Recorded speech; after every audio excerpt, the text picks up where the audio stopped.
এবার বাণিজ্যের খবর।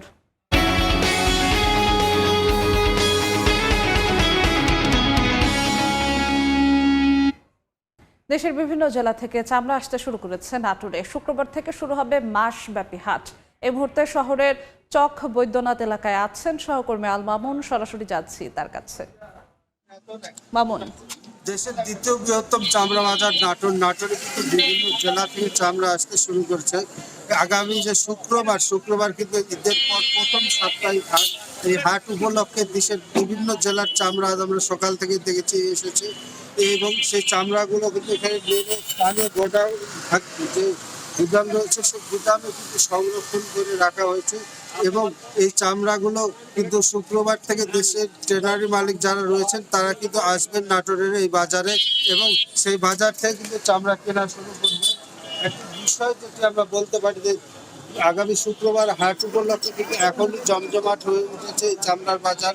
তবে একটি বিষয় যেটি চামড়া ব্যবসায়ীরা যেটি বলছেন যে শুক্রবার উপলক্ষে যে হাট, সেই হাটে কিন্তু বৃহস্পতিবার রাত থেকে দেশের 33টি জেলার চামড়া এখানে আসবে, এবং লবণ দিয়ে সংরক্ষণ করে এই চামড়া বিক্রি হবে ট্রেনারি মালিকদের কাছে।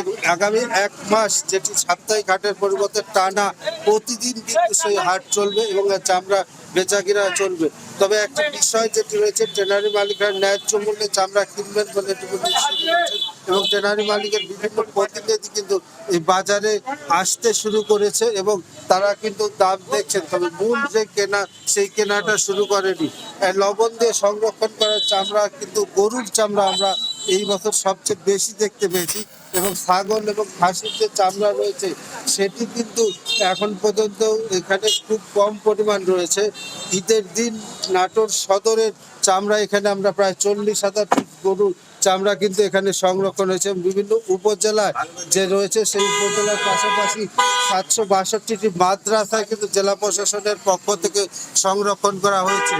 তবে এবার যে প্রায় 18 সাল থেকে 24 সাল পর্যন্ত যে বকেয়া ছিল, যে 70 কোটি টাকা ট্রেনারি মালিকদের কাছে, সেই বকেয়া পরিশোধ না করার কারণে কিন্তু নাটোরের অনেক ব্যবসায়ীরা তারা কিন্তু ঋণ করে ঈদের দিন চামড়া কিনছেন এবং চামড়া সংরক্ষণ করছেন। প্রতি ফিটে 2 টাকা বৃদ্ধি পেলেও লবণের দাম বৃদ্ধি পাওয়ার কারণে চামড়ার সেই পরিমাণ কিন্তু লাভ দেখতে পাবেন না। তো এই ছিল আমার কাছে নাটোর চামড়া বাজারের সর্বশেষ।